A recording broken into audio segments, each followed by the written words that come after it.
ब्रिजभूषण पर पहलवानों के आरोपों के बीच इंटरनेशनल रेफरी जगबीर सिंह का बड़ा बयान, बड़ी गवाही। कहा कुछ तो गलत हुआ था, महिला पहलवान असहज थी।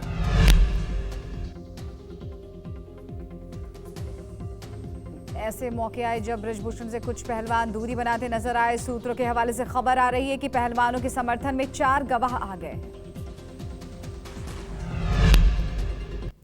नाबालिग के पिता का बयान बदलने के बाद बोले ब्रिजभूषण शरण सिंह। कहा मामला कोर्ट के संज्ञान में, कुछ भी कहना उचित नहीं। 15 तारीख तक पुलिस चार्जशीट फाइल करेगी। सारे विषय कोर्ट के संज्ञान में है और सरकार ने आश्वासन भी दिया है कि 15 तारीख तक चार्जशीट फाइल होगी। अब चार्जशीट फाइल होने दीजिए, फिर अगर बोलना उचित होगा तो बोला जाएगा। अभी मुझे नहीं लगता कि।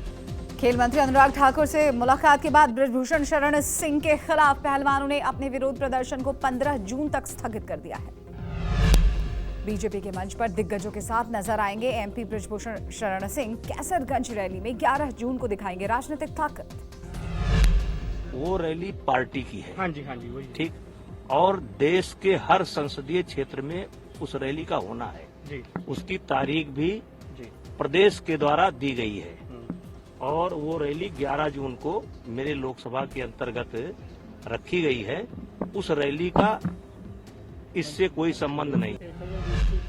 एनसीपी अध्यक्ष शरद पवार को मिली धमकी, सुप्रिया सुले ने दी जानकारी। कार्रवाई को लेकर एनसीपी के एक प्रतिनिधिमंडल ने मुंबई पुलिस कमिश्नर से मुलाकात की। व्हाट्सएप अकाउंट पर पवार को जान से मारने की धमकी मिली है। सुप्रिया सुले ने कहा मामले पर जल्द से जल्द कार्रवाई हो, इस तरह की घटिया राजनीति बंद हो।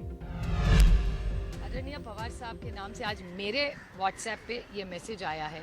उनको एक धमकी दी गई है, एक वेबसाइट से दी गई है। मेरी विनती रहेगी होम मिनिस्टर से, महाराष्ट्र के भी और देश के भी होम मिनिस्टर से, कि ऐसी जो हरकतें हो रही है ये गंदी घटिया राजनीति है और ये कहाँ भी रुकना चाहिए। पवार के बाद संजय राउत को मिली जान से मारने की धमकी। सुनील राउत ने कहा मुझे और संजय राउत को धमकी मिल रही है। फडणवीस के बयान पर संजय राउत ने बोला हमला। कहा औरंगजेब पर राजनीति हो रही है, बजरंग बली का जादू नहीं चला तो औरंगजेब की बात।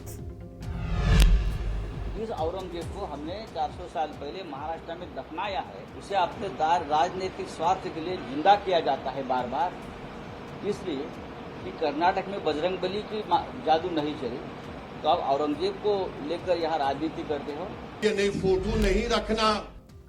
औरंगजेब मसले पर फडणवीस पर एआईएमएम चीफ ओवैसी का पलटवार। कहा फडणवीस इतने ही विशेषज्ञ हैं तो बताएं गोडसे और आप्टे की औलाद कौन किसकी औलाद है आपको मालूम?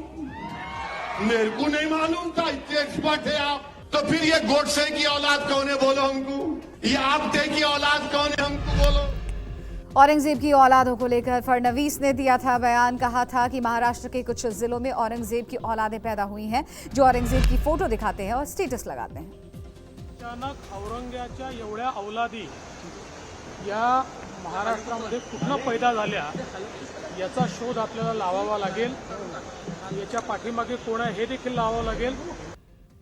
गैंगस्टर जीवा की पत्नी की याचिका पर सुप्रीम कोर्ट में सुनवाई। आज फरार चल रही पायल ने अंतिम संस्कार में शामिल होने के लिए कोर्ट से मांगा प्रोटेक्शन। जीवा हत्याकांड में 6 पुलिसकर्मियों पर गिरी गाज। लापरवाही बरतने के आरोप में 6 पुलिसकर्मी किए गए सस्पेंड। मुंबई के सरस्वती मर्डर केस में पुलिस का एक्शन तेज। आज सीन रिक्रिएट कराएगी मुंबई पुलिस। आरोपी मनोज साहनी 14 दिन की कस्टडी।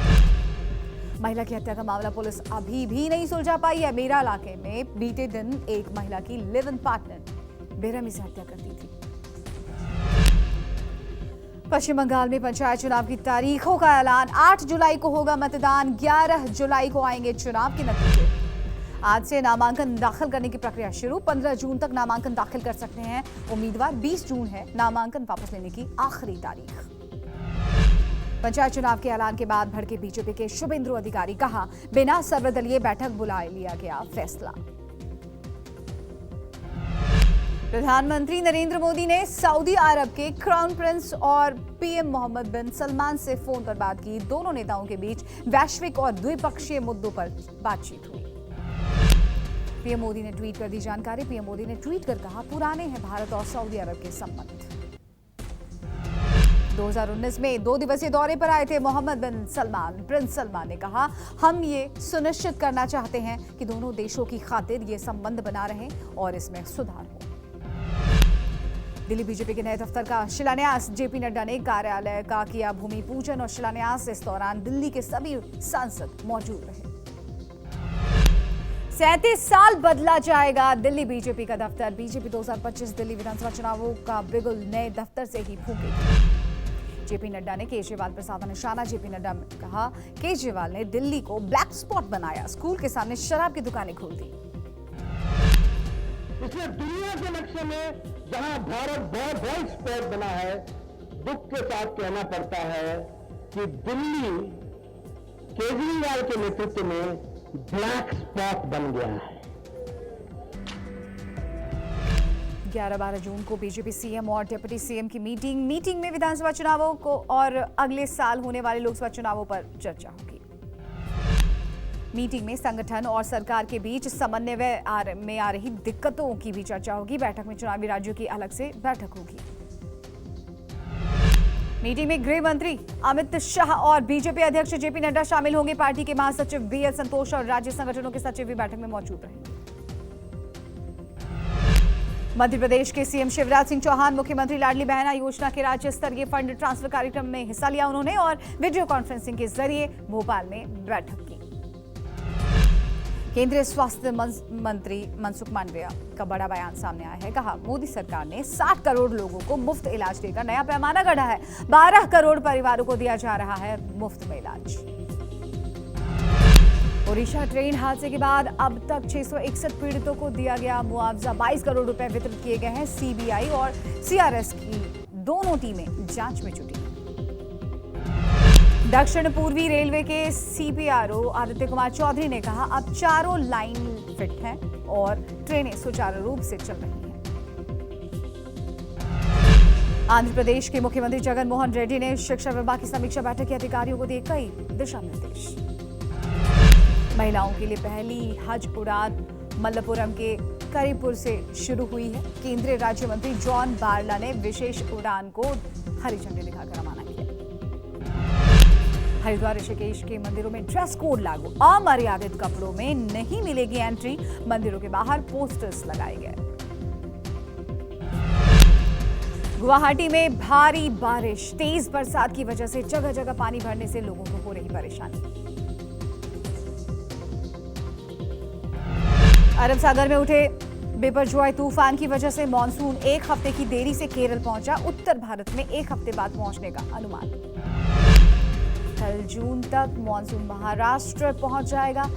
15 जून को गुजरात, मध्य प्रदेश, छत्तीसगढ़, झारखंड और बिहार पहुंचेगा। मॉनसून 20 जून को उत्तर प्रदेश में दस्तक देगा। 30 जून को राजस्थान, दिल्ली, हरियाणा और पंजाब पहुंचेगा। चक्रवाती तूफान बिपरजॉय हो रहा है तेज। मौसम विभाग के मुताबिक बारिश के साथ चलेंगी तेज हवाएं। जम्मू कश्मीर की ऊंची पहाड़ियों पर हुई बर्फबारी से मौसम सुहाना हो गया है। जम्मू के भद्रवाह, छतरगला और गुलडंडा की ऊंची पहाड़ियों में बर्फ की चादर। बर्फ से ढके पहाड़ों पर पर्यटकों ट्रैकिंग का बहुत लुत्फ उठा रहे हैं और यहां हुई जबरदस्त बर्फबारी ने पहाड़ों को पूरी तरह से आगोश में ले लिया है। केदारनाथ धाम के पीछे की पहाड़ियों पर एक बार फिर से एवलांच आया। बताया जा रहा है कि ये जगह केदारनाथ मंदिर से करीब 4 किलोमीटर पीछे है। एवलांच के बाद एक बहुत बड़ा हिस्सा नीचे की ओर गिरता हुआ नजर आया और तेज आवाज भी सुनाई पड़ी। ये वीडियो गुरुवार का बताया जा रहा है। दिल्ली के नंद नगरी में मीट काटने वाले चाकू से युवक को गोला। सोशल मीडिया पर वीडियो वायरल। आरोपी अरेस्ट। जीवा गोलीकांड में उत्तर प्रदेश पुलिस का बड़ा खुलासा। शूटर विजय को बहराइच से बंदूक मिली और हत्या के लिए 1 करोड़ की। लखनऊ में एटीएस को मिली बड़ी कामयाबी। 50,000 के जाली नोटों के साथ बबलू बिंद नाम के शख्स की हुई गिरफ्तारी। राजस्थान के बाड़मेर में अश्लील वीडियो बनाकर कई महिलाओं और लड़कियों को ब्लैकमेल करने वाला शख्स गिरफ्तार। मुकेश दमामी नाम का आरोपी शादी ब्याह में ढोल बजाने का काम करता है। राजस्थान के अलवर में कुल्फी खाने से 60 लोग बीमार पड़ गए। राजगढ़ तहसील के भुलेरी गांव की घटना। लखनऊ के विकास नगर थाना इलाके में लगी भीषण आग। इलेक्ट्रॉनिक दुकान जलकर पूरी तरह से खाक। आग की वजह से लाखों का नुकसान।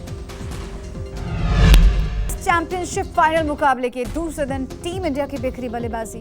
ऑस्ट्रेलिया के 469 रनों के जवाब में भारत के 151 रनों पर गिरे 5 विकेट। दूसरे दिन का खेल खत्म होने पर अजिंक्य रहाणे 29 और शिखर भरत 5 रन बनाकर बल्लेबाजी कर रहे थे। भारत की ओर से जडेजा ने बनाए 48 रन। ऑस्ट्रेलिया के स्टीव स्मिथ के जमाई 31वीं सेंचुरी। स्मिथ ने 121 और हेड ने खेली 163 रनों की शानदार पारी। भारत की ओर से मोहम्मद सिराज ने लिए 4 wicket. World test championship final के दूसरे दिन भारत के लचर प्रदर्शन पर बीसीसीआई उपाध्यक्ष राजीव शुक्ला ने दी सफाई। कहा, टॉस जीतकर गेंदबाजी चुनना नहीं कोई मुद्दा। राजीव शुक्ला ने मैच में भारत की वापसी की भी जताई उम्मीद। कनाडा में 700 भारतीय छात्रों के डिपोटेशन पर पीएम जस्टिन ट्रूडो का बयान आया सामने। कहा, फर्जी कॉलेज लेटर जारी करने वालों पर होगी कानूनी कार्रवाई। फर्जी कॉलेज लेटर के जाल में फंसे हैं 700 भारतीय छात्र। अफगानिस्तान के बदख्शां प्रांत में पूर्व डिप्टी गवर्नर के अंतिम संस्कार के दौरान हुआ धमाका। कई तालिबानी अधिकारी सहित 17 की मौत, 50 जख्मी। फैजाबाद शहर में एक मस्जिद में हुए धमाके की आईएसआईएस ने जिम्मेदार। फिल्म निर्माता नितेश तिवारी की अपकमिंग फिल्म रामायण में साथ नजर आएंगे रणवीर कपूर और आलिया भट्ट। फिल्म में दोनों राम और सीता के रोल में नजर आएंगे। अक्षय कुमार ने अपनी अपकमिंग फिल्म ओ माई गॉड का पोस्टर किया रिलीज। पोस्टर में अक्षय भगवान शिव के रूप में दिखाई दिए। फिल्म 11 अगस्त को सिनेमाघरों में रिलीज होगी। सनी देओल की फिल्म गदर 2 की शूटिंग चंडीगढ़ के गुरुद्वारे में हुई। शिरोमणि गुरुद्वारे की कमेटी ने फिल्म के रोमांटिक सीन को लेकर उन्होंने ऐतराज जाहिर किया है।